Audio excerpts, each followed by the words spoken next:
வணக்கம். அன்பு விருத்தியாகும்போது மனிதர்களுக்குள் நடக்கின்ற நிகழ்வு என்ன என்பதனாய் ஒரு சிஷ்யன் ஒரு குருவை பார்த்து கேள்வி கேட்கிறான். எனக்குள்ளே அன்பு விருத்தியாகிறது என்பதனை நான் எவ்வாறு அறிந்து கொள்வது? எனக்குள்ளே ஏற்படக்கூடிய உணர்வு மாற்றம் என்ன என்பதனாய் அந்த கேள்வி அமைகிறது. அதாவது நமக்குள்ளே அன்பு ஊற்றெடுக்க வேண்டும் என்றால் முதலிலே மனக்குற்றங்கள் நீங்க வேண்டும். இந்த மனதிலே குற்றங்கள் இருக்கும்போது அன்பு விருத்தியாக முடியாது. அடிப்படை விஷயத்தை முதல்ல நல்லா புரிஞ்சுக்கணும். இப்போ உண்மையான அன்பு விருத்தியாகணும்னா மன தூய்மை என்பது மிக மிக முக்கியமான ஒன்றாக இருக்கிறது.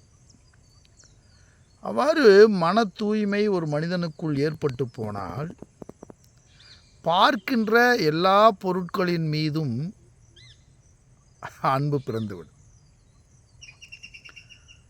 மண்ணை பார்த்தா அதிலிருந்து அதை பற்றிய ஒரு புரிதல் தோன்றும். ஒரு சாதாரண விதையை அற்புதமான கனியாக மாற்றுகின்ற தன்மை இந்த மண்ணுக்கு இருக்கிறது என்று நினைக்க தோன்றும்.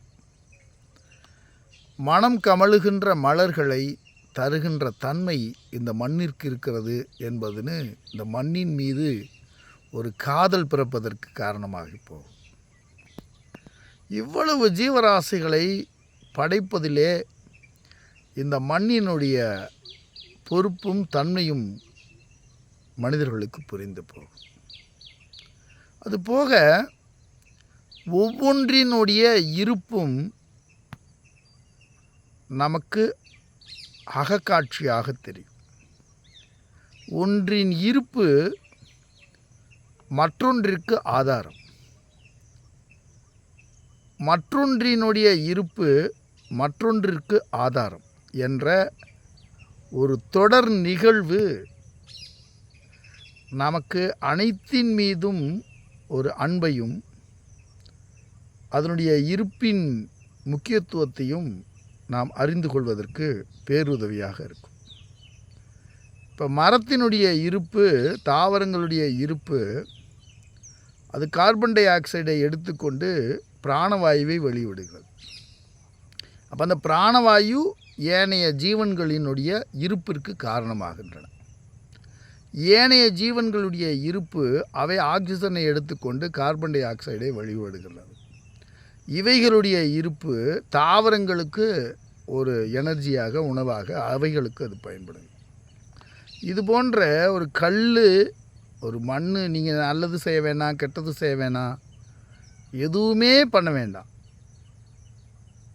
ஒவ்வொரு பொருளினுடைய இருப்பும் இந்த பிரபஞ்சத்திற்கு மிக அற்புதமான ஒரு ஆதாரமாக விளங்கி வருகிறது. நட்சத்திரங்கள் ஆகட்டும், சூரியன் சந்திரன் ஆகட்டும், இங்கே இருக்கக்கூடிய புழு பூச்சிகளாகட்டும், மரமாகட்டும், பறவைகளாகட்டும், விலங்குகளாகட்டும், மனிதர்களாகட்டும், எல்லாவற்றினுடைய இருப்பும் நமக்கு ஒரு மிகுந்த ஆனந்தத்தை வழங்க வல்லதாக நமக்கு இருக்கும். அந்த வெறுப்புணர்வு நீங்கிரும். நீங்கள் அன்பு விருத்தியாக வெறுப்புணர்வு நமக்குள்ளே விருத்தியாகும். நமக்குள்ளே களங்கங்கள் இருக்க இருக்க, நமக்குள்ளே குற்றங்கள் இருக்க இருக்க நமக்கு வெறுப்புணர்வு அதிகமாக இருந்து அன்புணர்ச்சியை வெளிப்படுத்தாமல் அவை பார்த்துக்கொள்.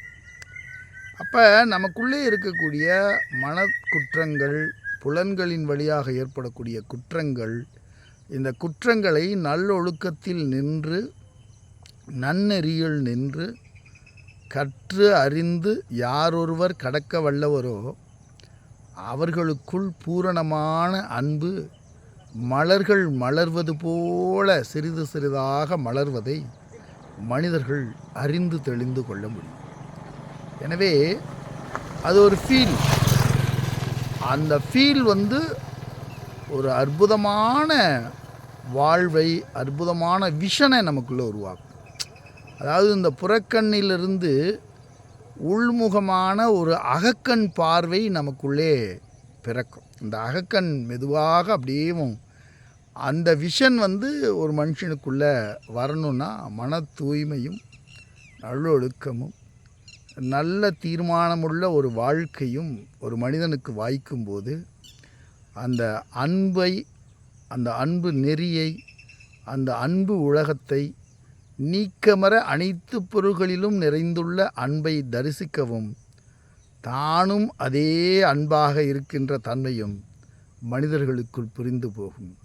இது ஒரு அற்புதமான பயணம். இதை வாய்ப்புள்ளவர்கள் முயன்று மன தூய்மை பெற்று, ஏன்னா மன தூய்மையில் கிடைக்கக்கூடிய பேரானந்தத்தைப் போல ஒரு ஆனந்தத்தை உலகத்தில் எந்த செல்வத்தாலும், எந்த பொருளாலும், எந்த வார்த்தையாலும், எந்த புகழாலும் தர முடியாது. இந்த உலகத்தில் நம்முடைய மன தூய்மை ஒரு பேரானந்தத்தை வழங்கக்கூடிய ஒன்றாக அமைகிறது. அதை நேராக தரிசிக்க அனைவராலும் முடியும். முயன்று இந்த பாக்கியத்தை அனைவரும் அடைய வேண்டும் என்று எல்லாம் வல்ல இறைவனை வணங்கி இந்த பதிவை இந்த நிலையிலே நிறைவு செய்கிறேன். நன்றியும் வணக்கமும்.